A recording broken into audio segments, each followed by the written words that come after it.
আমার একটা আফসোস হয়, এত টাকা খরচ করে রাস্তা করলো রে, বাংলাদেশের রাস্তা গেলে কলজের শান্তি, কিন্তু আমার একটা দুঃখ যে হাসিনা ওকে চলবার পারলো না। একদিক দিয়ে যাচ্ছি, একদিক দিয়ে আসছি, কি আরাম, কি আরাম। আল্লাহ করছে ওর কোক দিয়ে করে এলে তোর কোক দিয়ে হাঁটামো, কথা ঠিক কিনা? মুসলিম আমি, সৈনিক আমি, আমি চির রণবীর, আল্লাহকে ছাড়া কাউকে মানি না, নারাই তাকবীর। মুসলিম আমি, সৈনিক আমি, আমি চির রণবীর, আল্লাহকে ছাড়া কাউকে মানি না, নারাই তাকবীর।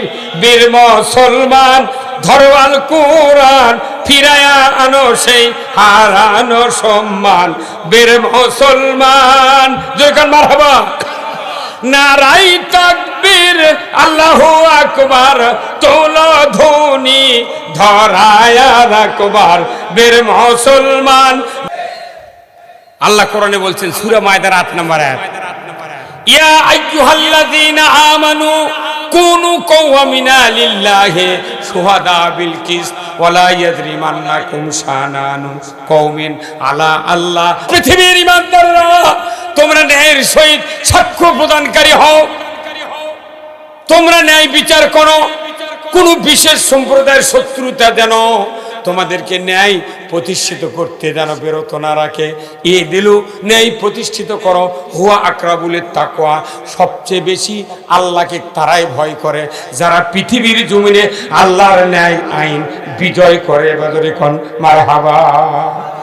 আল্লাহর দিন যারা ভালোবাসে, আল্লাহর দিন যারা কায়েমের চেষ্টা করে, এরাই আল্লাহকে বেশি ভয় করে। জোরে কর আল্লাহু আকবার। রাসূলের একজন সাহাবী হযরতে হানজালা রাদিয়াল্লাহু তাআলা আনহু, উহুদের ময়দানের যুদ্ধের জন্য রাসূল ১০০০ সাহাবীকে আমন্ত্রণ দিলেন। ৯৯৯ জন সাহাবী রসুলের সামনে হাজির। হঠাৎ করে একজন যুবক এসে রসুলের সামনে সালাম দিলেন, ইয়া রাসূলুল্লাহ, আসসালামু আলাইকা ইয়া হাবিবাল্লাহ। হুজুর, আমি যুদ্ধের ময়দানে যেতে চাই। রসুল মা থেকে পা পর্যন্ত উনি দেখলেন, বললেন, তোমার নামটা কি বলো? আমার নাম হানজালা। রসুল গো, আমি উহুদের ময়দানে যুদ্ধে যেতে চাই। রসুল বললেন, তুমি কি বিবাহ করেছ? বলে না। বলে যাও বিবাহ করো, তোমাকে যুদ্ধের ময়দানে যেতে হবে না। রসুলের কথা মাত্র শোনায় উনি চলে গেলেন আনুগত্য করে, বিবাহ করলেন। ওই দিনের ভেতরে রাত্রিতে বাসর সজ্জা উদযাপন করছেন। ভোর রাত্রিতে হাম্মাম খানায় গেলেন গোসল করার জন্য। এদিকে মদিনার অলিতে গলিতে কে যেন ঝান্ডারা দেয়, কুতিলা মুহাম্মদ। কে আসরে মদিনার ঘরে বাইরে ইসলাম পরাজিতর পথে, রসুল শহীদের পথে। ইসলাম যদি পরাজিত হয়ে যায়, মদিনার ছোট্ট ইসলামী রাষ্ট্র ধূলিসাৎ হয়ে যাবে, কাফেরেরা দখল করবে। কে আছো তরবারি নিয়ে যুদ্ধের ময়দানে, উহুদের ময়দানে হাজির হয়ে ইসলাম বিজয়ের কাতারে দাঁড়িয়ে যায়। ঝান্ডারা কানে পড়ে গেল। রাসূলের কলিজার টুকরা সাহাবী হযরতে হানজালা রাদিয়াল্লাহু তাআলা আনহু, যুবক মানুষ, সবেমাত্র বিবাহ করে বাসর সজ্জা উদযাপন করে হাম্মাম খানায় গিয়েছেন গোসল করার জন্য। কোন মানুষের কানে নবীর আহ্বান পৌঁছে দিলেন আল্লাহ। ওই ব্যক্তিটা স্ত্রীকে বললেন, ওগো পানের স্ত্রী, যুদ্ধের দামামা বেজে গেছে, রসুল শহীদের পথে, আমি আর গোসল করব না, আমাকে তরবারি দাও, যুদ্ধের পোশাক পরিয়ে দাও রে স্ত্রী, আমি যুদ্ধ করব উহুদের ময়দানে গিয়া। ওনার স্ত্রী বললেন, পানের স্বামী, আপনার উপর গোসল ফরজ, গোসল করেন, আমি সহস্তে তরবারি দিব, পোশাক পরিয়ে দিব গো স্বামী, আমি দেরি করব না, বিরক্তি করব না, বাধা দেব না।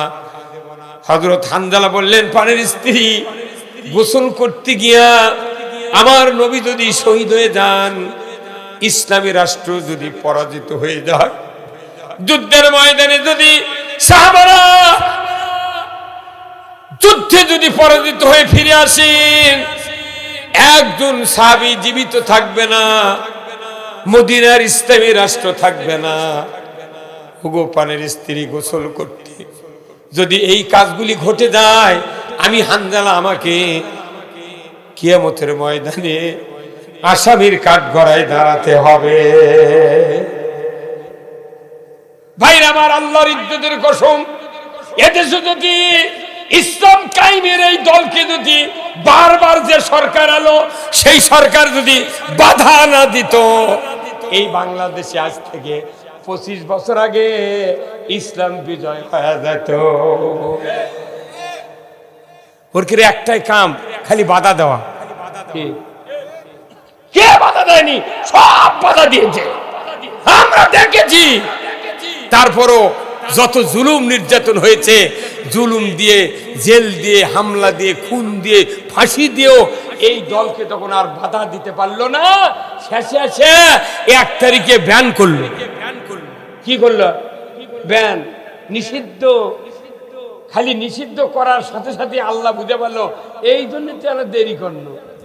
কথা কয় যে তুর্কিরাকে শেষ সীমানা না দেখি, যখনই 1 তারিখে ব্যান, 5 তারিখ 1:30টার সময় করতে চলে যান। কতক্ষণ রে? এই ভাই কত বললেন না আপনি? এখনই বগলের তালে, হ্যাঁ কাম বাঁধেনি, আমাদেরকে খাওয়া যাবে না, অনাহারে থেকে কাজ করতে হবে। সাহাবারা বাসর রাত্রিতে গোসল না করে যুদ্ধে যাওয়ার জন্য তরবারি, গায়ের পোশাক চেয়েছেন স্ত্রীর কাছে। আমাদের স্ত্রী যদি এইরকম একটা খবর পায় যে আমার স্বামী যাচ্ছে, মিছিলত যাচ্ছে, গুলি করলি শহীদ হয়ে যাবি, কাল আমার বাপ জয়পুরহাট থেকে R15 কিনে এনে দিয়েছে, তোক দেশে বিয়ে আমার সাথে, তুই এখনই কোনটি যাবো? খাজুরে গার সাথে বান্ধে তুমি গান ময়না কোনটি যাচ্ছে তুই? তোকে আমি দেখনই না। হ্যাঁ, আর তারা নির্বিঘ্নে তারা চলে যান। স্বামীর আহ্বান শোনা মাত্রই হযরত হানজালার স্ত্রী যুদ্ধের পোশাক পরিয়ে দিয়েছেন। দুইজন আল্লাহু আকবার। তরবারি হাতে দিয়ে বলছেন, স্বামী, ও স্বামী, আপনি যান। যে মানুষের কথা বলেছেন, ওই মানুষটা যদি মদিনায় ইসলামী রাষ্ট্র কায়েম না করত, আমি নারী জীবিত থাকতে পারতাম না। রসুল যখন 13 বছর মক্কায় ছিলেন, ওই সময় শিশু নারী জীবিত কবর দেওয়া হয়েছে। কথা ঠিক কিনা? ও স্বামী, চলে যান, আর দেরি করেন না, চলে যান। যুদ্ধের ময়দানে নবীর তাবুর সাথে দেখা না করে হযরত হানজালা সদর্পে যুদ্ধের ময়দানে নেমে গেলেন। যুদ্ধ করতে করতে এক পর্যায়ে উনি শাহাদত বরণ করলেন। মদিনায় খবর চলে গেল, ওগো হানজালার স্ত্রী, তোমার স্বামী শাহাদত বরণ করেছেন, আমরা খবর পেয়েছি, তোমাকে খবর দিতে এসেছি। ওনার স্ত্রী চিন্তা করলেন, সর্বনাশ, আমার স্বামীর উপর গোসল ফরজ ছিল, ফজরের নামাজ পড়ে নাই, এই স্বামী শহীদ হয়েছেন, যদি তাকে এই অবস্থায় মাথুন করে তার শরীর নাপাক হবে, কিয়ামতের ময়দানে শাস্তির মুখোমুখি হয়ে যাবে আমার স্বামী। উনি মুহূর্তকাল দেরি না করে পাগল বেশি চলে গেলেন উহুদের ময়দানে রসুলের দরবারে। জোরে কন্যা মারহাবা। আল্লাহর নবীর সামনে গিয়ে বললেন, ইয়া রাসূলুল্লাহ, ইয়া হাবিবাল্লাহ, হুজুর, আমার স্বামী হযরত হানজালা আপনার হুকুম নিয়ে আমাকে বিবাহ করেছেন, আজকে রাত্রিতে বাসর সহ্য উদযাপন করেছেন, ভোর রাতে গোসলের ময়দানে গিয়া হাম্মামখানায় গিয়ে আপনার আহ্বান যখন শুনেছে, আমি শিকল দিয়া স্বামীকে বেঁধে রাখতে পারি না। ইয়া রাসূলুল্লাহ, আমি জানি শহীদ যারা হয় রক্তাক্ত অবস্থায় মাথুন করেন। ইয়া রাসূলুল্লাহ, আমি আপনাকে খবর দিতে এসেছি, আমার স্বামীর উপর গোসল ফরজ ছিল, আমার স্বামী গোসল করে নাই, ফজরের নামাজ পড়ে নাই। হুজুর গো, আমাকে দিয়ে দেন, স্বামীর লাশটা গোসল করায় দেব, আপনি তারপরে মাথুন করবেন, দাফন করবেন, আমার আপত্তি নাই। রসুল বললেন, ওগো হানজালার স্ত্রী, আমার সাথে তো দেখা হয় নাই, তুমি কেমন করে বলছো? বলি, ইয়া রাসূলুল্লাহ, আল্লাহি, আল্লাহর কসম, আমি কসম করে বলছি, আমার স্বামীকে তরবারি দিয়েছে, আমি যুদ্ধের পোশাক পরিয়ে দিয়েছি। হুজুর গো, আমার স্বামী শহীদ হয়েছেন, একটু খুঁজে দেখেন না কোথায় আমার স্বামীর লাশটা পড়ে আছে। জোরে কন্যা মারহাবা। আল্লাহর নবী বললেন, ও আবু বকর, উমর, উসমান, আলী রে, তোমরা একটু দেখো না উহুদের ময়দানে কতজন সাহাবী শাহাদত বরণ করে আছেন, যারা হজ করে এসেছেন এই হাজী সাহেবরা উহুদ প্রান্তরে গিয়ে দেখবেন উহুদের পুরা পাহাড়টা লাল, রসুলের দান মোবারকের রক্ত উহুদের ময়দানে পড়ার কারণে আল্লাহর কুদরতে উহুদ পাহাড়কে আল্লাহ তাআলা লালে লাল করে দিয়েছে। সারা পৃথিবীতে যত মানুষ হজ করতে আসবে দেখতে পাবে যে ময়দানে রসুলের দাঁত শহীদ হয়ে রক্ত পড়েছিল, ওই ময়দান লাল লাল দেখলি রসুলের দাঁতের কথা মনে হবে। জোরে বলেন ঠিক কিনা? ভাইরা আমার, এক নয় দুই নয়, সমস্ত সাহাবীর লাশ রসুলের সামনে কাতার বন্দি করে শুয়ে দিলেন। 70 জনের ভেতরে 69 জনের লাশ আছে, কিন্তু আল্লাহ রসুল দেখছেন। দেখতে দেখতে দেখতে দেখেন একজন সাহাবী যে শহীদ হয়েছেন স্বামীর আহ্বানে স্ত্রী তরবারি দিয়েছেন, পোশাক পরিয়ে দিয়েছেন। ওই স্বামী হানজালার লাশ নাই। রসুল একবার লাশের দিকে তাকালেন, শহীদদের দিকে, আর একবার আরশের দিকে তাকালেন। আল্লাহ বলেন, জিবরাইল খবর চায় আমার হাবিব, মুহূর্তকাল দেরি করো না। যে হানজালা ফরজ গোসলের 3 ফরজ কাজা করেছে, ফজরের নামাজের 2 ফরজ কাজা করেছে। ও জিবরাইল, মুহূর্তকাল দেরি করে না। নামাজ কায়েম করে নাই, গোসল আদায় করে নাই, দ্বীনের বিজয়ের লক্ষ্যে যুদ্ধ করার জন্য আহ্বান শোনা মাত্রই তরবারি নিয়ে জিহাদের ময়দানে উহুদ প্রান্তরে এসে যুদ্ধের ময়দানে নেমেছে। নিজের জীবনে বাজি রেখে জীবনের মায়া করে নাই, শহীদ হয়েছে।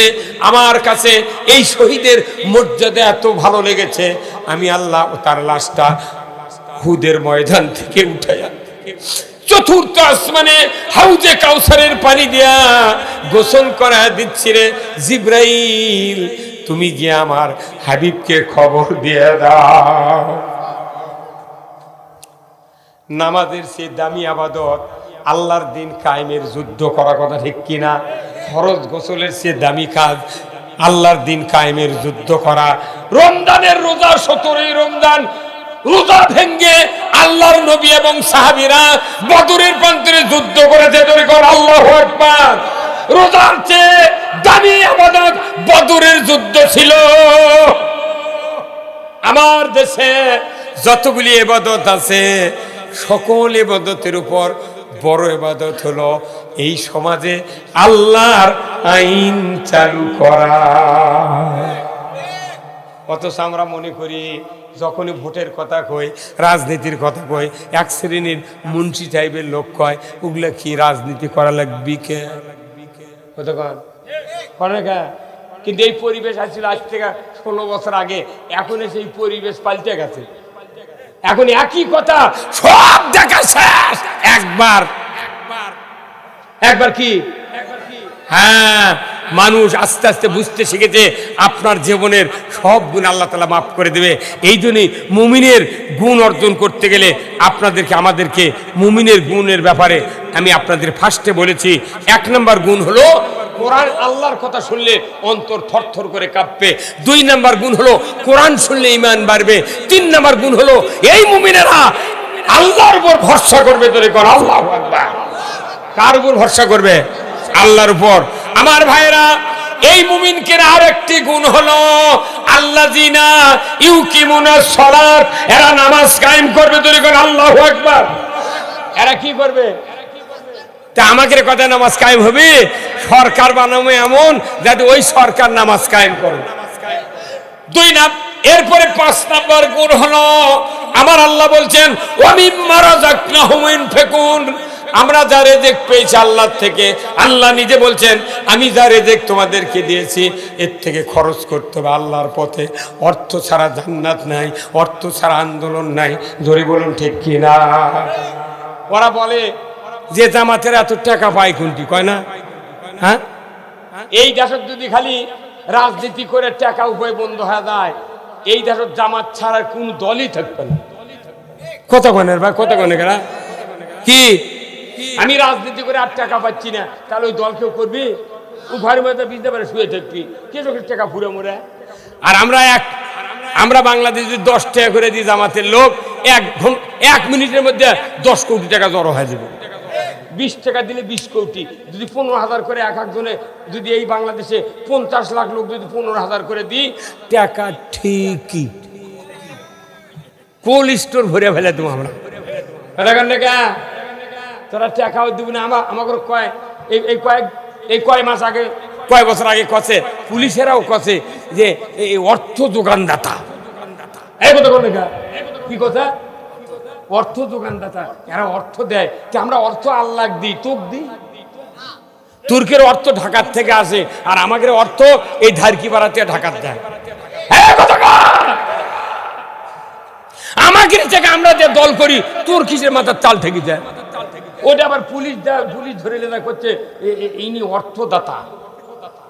তোর বাপের ভেউ বেঁচে দিছি নাকি? এখন কত ক্যাঙ্কা মরদ পাস কত,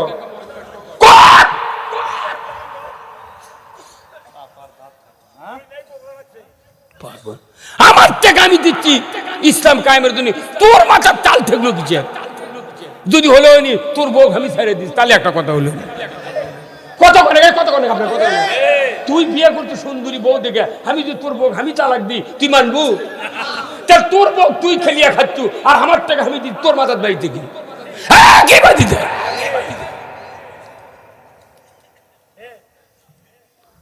এক বিঘে ভিউ বেঁচে দেবো, কথা ঠিক কিনা? সবাই 10,000 করে টাকা দিবেন, 4,000 হুন্ডার মিছিল করবেন এই সদর, সবই 10,000 টাকা করে দেবো। এই দেশের মোট হুন্ডাই, জয়পুরহাটে যত হুন্ডা আছে, সারা হুন্ডা এই মুড়ের থেকে মাথা থাকবি, উমিন্দা ঘুরে আসে ওই মাথা, আবার ওই হুন্ডার ভাতে টাকা। আপনি আলু আবাদ করবেন, ধান আবাদ করবেন, ঘরের মধ্যে শুয়ে থাকবেন, আর কবেন কাম ওই না তারাই করুক, হবে না। পাশার চামড়া থাকবে না যদি একটু অবহেলা করেন। আমার টাকা আমি দেবো, কথা ঠিক কিনা? আপনাদের এখানে যে ধান দেখতেছি, ধানের কালার দেখে আমার কলজে শুকিয়ে গেছে, কি সোনার কালার রে। এবার দেন, এবার ধানত কোনো পোকা কম, ওদের মিয়া মানুষ সরে গেছে, পোকা কম। এমন সুন্দর পানি, সানলের ধান আমি লাগাচ্ছি 9 বিঘে সানলে, বুঝছেন? আমি যে বনে সানলে লাগাচ্ছেন না, একজন এক বুদ্ধি দিয়ে করতে, হুজুর আপনি সানলে লাগান, যতদিন বীজ দেওয়া লাগে আমি দেবো। আমি এবার 4 দিন গেছি জমির, আমার ধান 6 বিঘা পাখিতে কাটতে লেগেছে, আর 10 জন মানুষ। আমি একজন কোন কৃষক, আমি নিজে আবাদ করে খাই। আমি 15 মন ধান, 300 মন পাতনি ইরির ধান, ওষুধ দিচ্ছি 15 মন। সরষে সেদিনকে বেচেছি 61,500 টাকার সরষে বেচেছি, এখনো 13 বস্তা সরষে আমার বাড়িতে আছে। ডুব দেবো সরষের তেল দিয়ে, কথা কর না। আমার অর্থ আমি জামাতক দিয়ে আল্লাহ দিই, তোর বাজিতে কে? হ্যাঁ, তোরা দেশের মানুষের টাকা লুট করে লেদা থুলু, আমরা তো কাউকে কইনি, কথা কর না।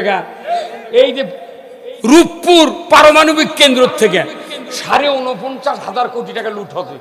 এই টাকা যদি আলু আর ইউরিয়া সারের ভর্তুকি দিলে হয়নি, ইউরিয়া সারের বস্তা 75 টাকা, আলু লাগতো 3 টাকা কেজি। আলুর কোল্ড স্টোরের মালিকরা ওরা 600 টাকা মন কিনেছে, কিনে 15 টাকা কেজি পড়ছে আলুর দাম। এখন ওরা সেই আলু বেচিচ্ছে 60 টাকা 50 টাকা করে। হ্যাঁ, তাহলে এটা কি, এটা উচিত? অর্থ আর উঠে বাড়েনি, আর ভাড়া টাড়া ধরে না 20 টাকা হলো, 73 টাকা দাম। সব জায়গা যারা তরি, যারা পটল কিনিচ্ছে, ওই যারা গাছ লাগাচ্ছে ওটি কিনিচ্ছে 6 টাকা 60 টাকা না 12 টাকা কেজি, নিয়ে এসে 60 টাকা 40 টাকা কেজি বেচিচ্ছে। এই বাংলাদেশে সব সিন্ডিকেট। আপনি দেখেন প্রত্যেক টাউন বন্দরে কি ইজি বাইক, অটো, ভ্যান, রিক্সা নাই ভাই। এত যানবাহন পৃথিবীর কোনো দেশে নাই। কারণ কি জানেন? কোরআন শরীফ পড়ে আমি দেখেছি 5টা মৌলিক চাহিদা সরকারকে দিতে হবে: খাদ্য, বস্ত্র, চিকিৎসা, শিক্ষা, বাসস্থান। এই 5টা গ্যারান্টি সরকার দেবে জনগণ। এখন গরিব মানুষ ভেউ ভাও নাই, আবাদ নাই, ব্যবসা বাণিজ্য নাই, কি দিয়ে হাট বাজার করে চলব লোক বাঁচায়? ওই জন্য 1 বিঘা জমি করছে, ওই ইজি বাইক, তারপর চার্জার ভ্যান, তারপরে ঈদে উঠে কিনে খালি করছে। ডেলি যদি 150 টাকা উপায় হয়, তা 4 দিন পর হাট, 4 দেড়ে কত 600, তাহলে 600 টাকাতে আমার সোল বললে হাট করা যাবে। এই জন্য যা দেখিন সিএনজি চালাচ্ছে, 1 লাইনও 40টা সিএনজি খারাপ আছে, 2 টিপ খালি পায় 5 জন 10 জন। আর টাউনের মধ্যে হাঁটার বুদ্ধি নাই, খালি ইজি। এখন করছে এইগুলাকে এত যানবাহন বাজিছে, আর পুলিশ করছে সুন্দর দেওয়ারকে টায়ার কানা করে দে। সরকারের দায়িত্ব এই মানুষগুলির খাওয়া পড়ার গ্যারান্টি দেওয়া।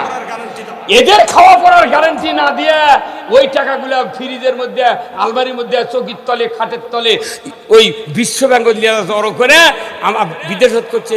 আমার দেশ গরিব দেশ, গরিব হয় না? এদেশে যদি কোনোদিন ইসলাম ক্ষমতায় দেয় এত খাটা লাগবে না। সৌদি আরবে যান, 2-4টা হুন্ডো চোখত পরে মাঝে মধ্যে, একটা রিক্সা নেই, ভ্যান নেই, অটো চার্জার, সিএনজি কিচ্ছু নেই, ওরা খালি ঘুম পারে আর খায়। কারণ কি? সরকার দায়িত্ব নিয়েছে। ইন্দোনেশিয়ার যান, আপনি আফ্রিকার যান, খ্রিস্টান দেশের যান, ওই কুয়েতে যান, কুয়েতে জন্ম নিলি সরকার দায়িত্ব নেয়, ওদেরকে পালে। আর আমাদের এটি কোনো দায়িত্ব নাই। যাই হাঁস পালে না বাড়ি করে খাচ্ছে, ওরই উপর আবার ট্যাক্স আদায় করছে। কে আমার টাকাতে, আমার টাকা বাপের টাকাতে বাড়ি করেছি, তুই এসে ঘরের খাজনা নেবো? কারণটা কি? খাজনা দিবেন না। আমার 800 টাকা খাজনা নেয়। ফাজলামি। আমার বাড়িতে আমি বাড়ি করছি টাকা দিয়ে, আমার রক্ত ঘামানো টাকা দিয়ে, সেই ঘরে আমি শুয়ে থাকবো। তার ইটের ঘরের খাজনা একটা আলাদা, মাটির ঘরের একটা আলাদা, যার বাড়ির খাট আছে, পাকা জানলা আছে, মাঝে আছে, মনে হয় ও বিছনার চাদরেরও খাজনা হইলে।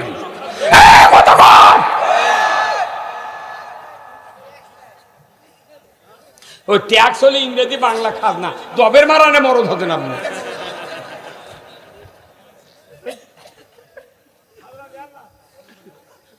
চাঁদাবাজি বন্ধ হয়ে যাবে ইসলাম কায়েম হলে।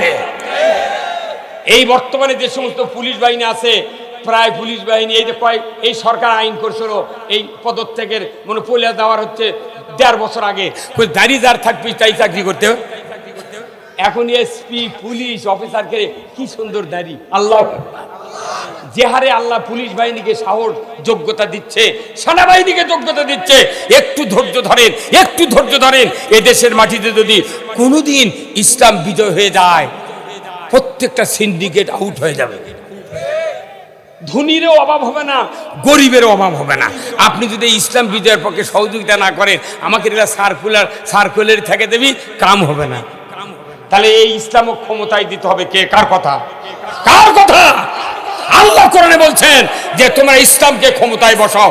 আমরা ক্ষমতায় বসতে চাই না, কোরআনকে ক্ষমতায় দেখতে চাই।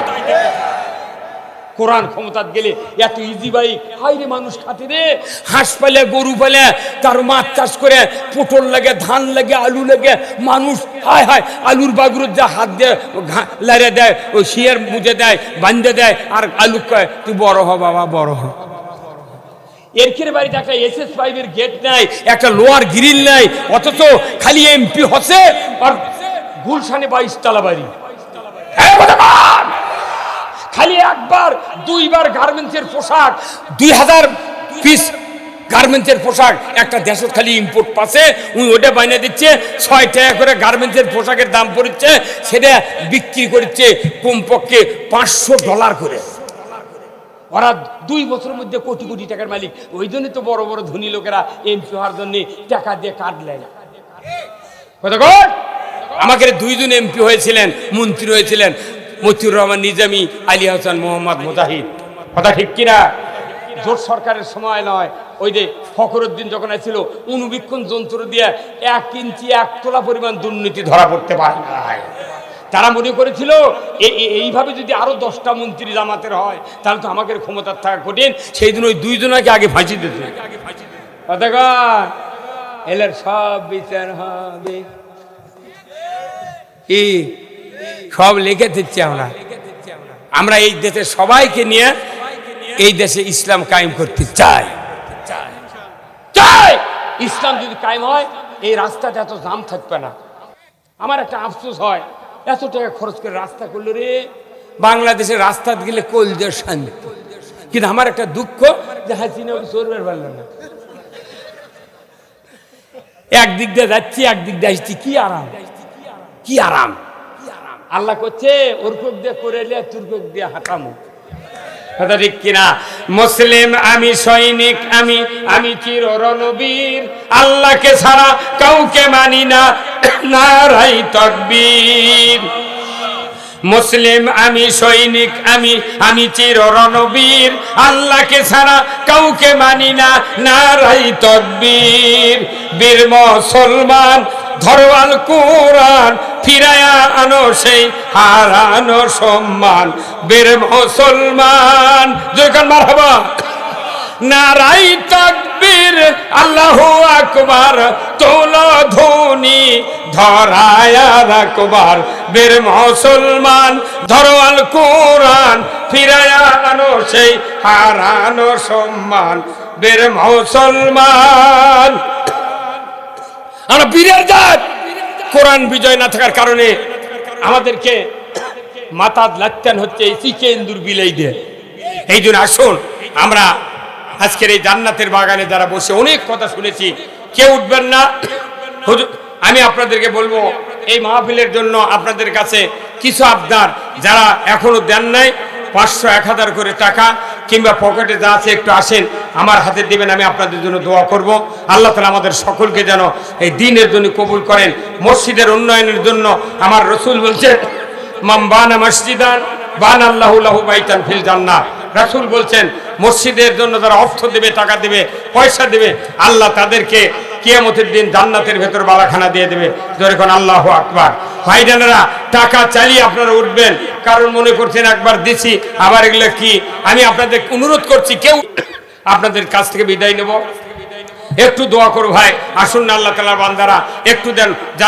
যারা একটু ব্যাগ নিয়ে আসেন, একটু ভেতরে যান রুমাল নিয়ে, যারা যে অবস্থা আছেন এখন দেন নেই, খুব তাড়াতাড়ি ভাই আসুন, আমি আপনাদের জন্য দোয়া করব। যারা নগদ নাই একটু বাকিতে দেন, আমি আপনাদের জন্য দোয়া করব। আল্লাহ তাআলা যেন জানমালে বরকত দিয়ে দেয়। জোরে কোন আমিন। আসুন আমার ভাইরা, খুব তাড়াতাড়ি আসুন। আল্লাহ তাআলা এই পৃথিবীর জমিনে আমাদেরকে সৃষ্টি করেছেন, সব কিছু ফ্রি দিয়েছেন, শুধু আমরা ইবাদত করে বন্দেগী করে আল্লাহর কাছে ফিরে যেতে চাই, তাহলে প্রত্যেকটি নিয়ামতের মাসুল আল্লাহ তাআলা মাফ করে দেবেন। আসুন আল্লাহ তাআলা আমাদের সকলকে দ্বীনের জন্য কবুল করুক, বলুন আমিন। আসুন আমার ভাইরা, খুব তাড়াতাড়ি না করলে তো আপনাকে বুদ্ধি দিতেছে, কথা বোঝেন, এত ভিক্ষা করার বিষয় একবার তো করেছেন, এই কথাটা শুনলে শেষ পর্যন্ত শুনলে ভালো হলেন না। আমার ভাইরা বসেন, একটু বসেন, দোয়া করবো ভাই। আমাকে হয়তো বেয়াদবি হয়েছে আবার চাওয়ার জন্য। আল্লাহ তাআলা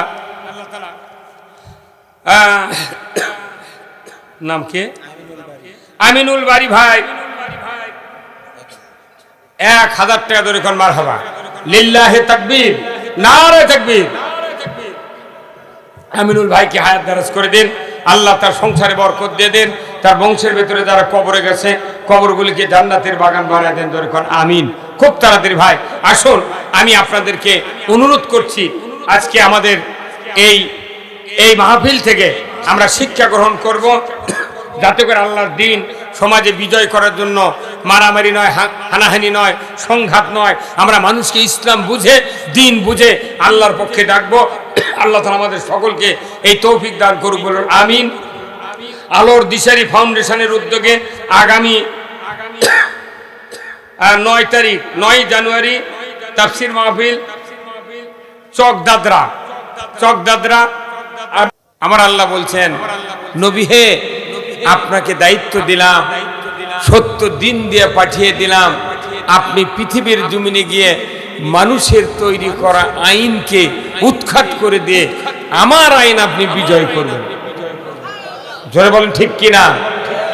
সেই রাসূলের প্রতি আমরা দিল উজাড় করে পড়ি সাল্লাল্লাহু আলাইহি ওয়াসাল্লাম, যিনি হলেন তামাম পৃথিবীর শ্রেষ্ঠ পিতা, শ্রেষ্ঠ বাবা, সফল স্বামী, সফল রাখাল, সফল যোদ্ধা, সফল সেনাপতি। তিনি হলেন তামাম বিশ্বের মডেল সফল একজন রাষ্ট্রনায়ক। কথা ঠিক কিনা? সবাই বললেন না কে ঠিক? কে কে রাসূলকে আদর্শ রাষ্ট্রনায়ক হিসেবে মানতে নারাজ, তারা হাত তোলেন। কে কে নারাজ? একজন মানুষের যদি তার জীবনের মাথার থেকে পা পর্যন্ত ধর্মীয় আনুষঙ্গিক বিষয় দিয়া পুরো শরীর সাজায় নেয়, কিন্তু রসুলের নেতৃত্বের উপর যদি তার বিশ্বাস না থাকে, তাম জীবনের নেক আমল এই পৃথিবীতে ব্যথা, আখিরাতেও ব্যথা। প্রত্যেকটা নেক আমলের আসল সূত্র হলো রসুলের জীবন। রসুল 13 বছর মক্কায় ছিলেন। উনি যত বক্তৃতা দিয়েছেন সব আল্লাহর পক্ষ থেকে সার্কুলার। কি সার্কুলার? 13 বছর উনি যে বক্তব্য দিয়েছেন মক্কায় সব সার্কুলার। ওইরকম সার্কুলার বাংলাদেশে আমরা দিচ্ছি 53 বছর ধরে সার্কুলার। নামাজ পড়ো, রোজা করো, হজ করো, জাকাত দাও, সুদ হারাম করো, পর্দা ফরজ করো, চুরি করো, মহিলারা বল খেলো না, গাঁজা খায় না, বাবা খায় না, অন্যায় করো না। অনেক সার্কুলার সবাদ দিচ্ছে, তাফসিরে দিচ্ছে। মসজিদের ইমাম আবার সার্কুলার দিচ্ছে প্রতি শুক্রবারে, ইন্নাল্লাহা ইয়ামুরু বিল আদলি ওয়াল ইহসান ওয়া ইতাই যিল কুরবা ওয়া ইয়ানহা আনিল ফাহশাই ওয়াল মুনকারি ওয়াল বাগই ইয়াযুকুম লাআল্লাকুম তাযাক্কারুন। এটা একটা সার্কুলার। এরপরে দ্বিতীয় সার্কুলারের আগে আরেকটা সার্কুলার, আল্লাহ রসুলের হাদিস যে ওয়াসুলতানু জিল্লুল্লাহি ফিল আরদি মান আহনা সুলতানাল্লাহি ফিল আরদি আহনাহুল্লাহ। এগুলো হলো সার্কুলার। একটা চাকরির বিজ্ঞপ্তি থাকে না ভাই, কথা আমার অমুক জায়গায় লোক লাগবে, সার্কুলার সারা হয়ে গেছে। আপনার অমুক পেপারের কাটিংয়ে পড়ে দেখেন যোগ্যতা কি, তার শিক্ষাগত যোগ্যতা, তার অভিজ্ঞতা আছে নাকি, এরই উপর নির্ণয় করে এই সার্কুলার নিয়ে আপনি দরখাস্ত করেন। কথা ঠিক কিনা? তা আমাকে রসুল 13 বছর সার্কুলার দিয়েছেন মদিনা মক্কাতে, কিন্তু ওই সার্কুলার মক্কার মাটিতে কায়েম করতে পারে না। আমরা যারা সার্কুলার দিচ্ছি, সাইদি সাহেব থেকে শুরু করে যত বক্তা, যত ইমাম, যত তাফসীর কারক সার্কুলার দিচ্ছি, এই সার্কুলারের এক তিল পরিমাণ কি বাংলাদেশে কায়েম হচ্ছে? এই কথা বলেন নাকি আপনারা? কায়েম হচ্ছে? সার্কুলার কি? আল্লাহ তাআলা বলছেন ইমামরা বেশি সার্কুলার দেয়, প্রতি জুমাতে একই সার্কুলার পেশ করে। সেটা হলো কি? নিশ্চয় আমি আল্লাহ হুকুম দিচ্ছি, তোমরা ন্যায় বিচার করো, তোমরা আত্মীয়র হক আদায় করো, তোমরা ফায়সা, অশ্লীল, গর্হিত এবং হারাম কাজ থেকে বিরত থাকো। এইগুলো হলো সমস্ত জিকিরের উপর সবচেয়ে বড় জিকির।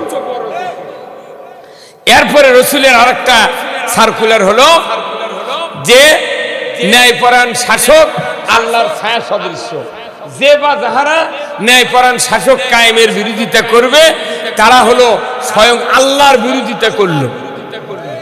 আজ এই কথাগুলো, যত কথা আমরা মসজিদে বলি, মাহফিলে বলি, এই সার্কুলার আমরা সারা জীবন দিচ্ছি। এই সার্কুলার কি বাংলাদেশের 1 ইঞ্চি জায়গাত কায়েম হচ্ছে কোনোদিন? এই যেরকম হচ্ছে, কেন হয়নি?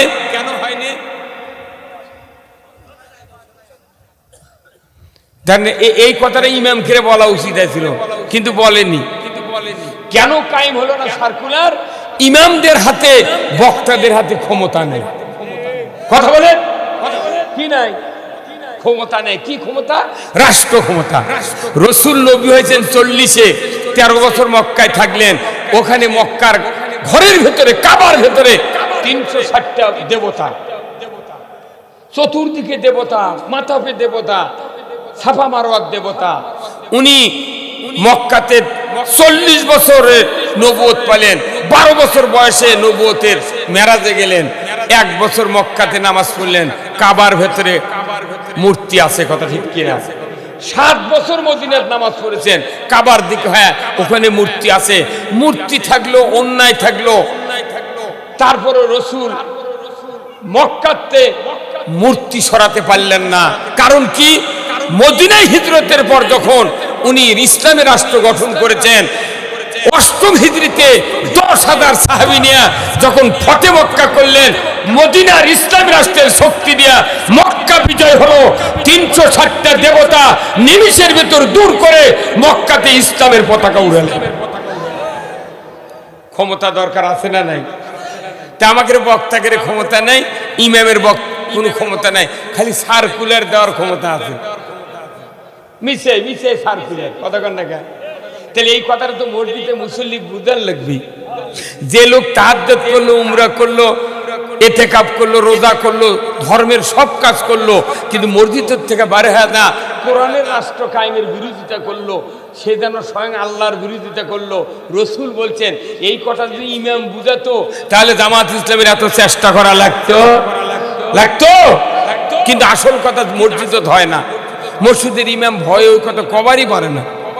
কত কোন না ইমাম চাউল চাবায়, ইমাম চাউল চাবাচ্ছে, করছে না এতটুকু কথা কয়া দেবে বলে জামাত তুই ওরা কো, তাহলে আমরা জেল খেটে মরবো আর ওরা গোল্লা খায় মরবি। হ্যাঁ কতক্ষণ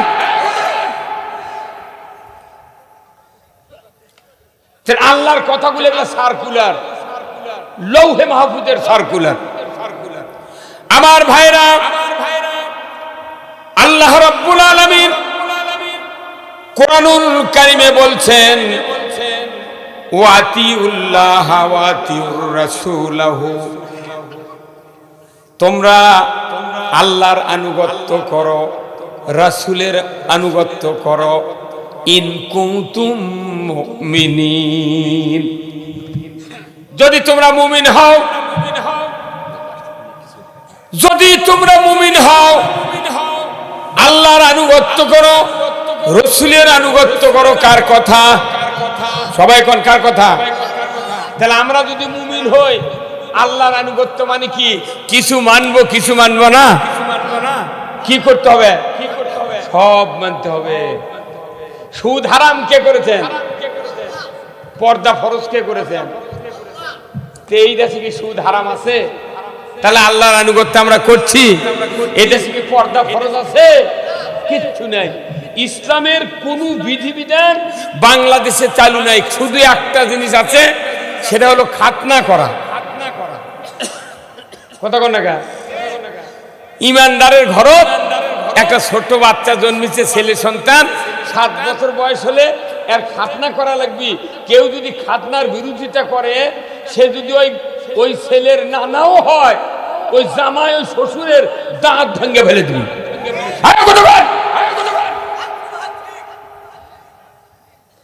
তুমি তুমি তুমি আমার শ্বশুর, খাতনা করা এটা আল্লাহর বিধান, তে তুমি খাতনা করার বিরুদ্ধে কেন দাঁড়ালে? আব্বা তোমাক তো বাড়ির থেকে বার করে দিব, তোমাক চর মেরে ঘুষি মেরে ঠান্ডা করে দেব। শ্বশুর হলেও, বাবা হলেও, মা হলেও আল্লাহর শরীয়তের বিরোধিতা করলে তার উপর শাস্তি অবধারিত। কথা ঠিক কিনা?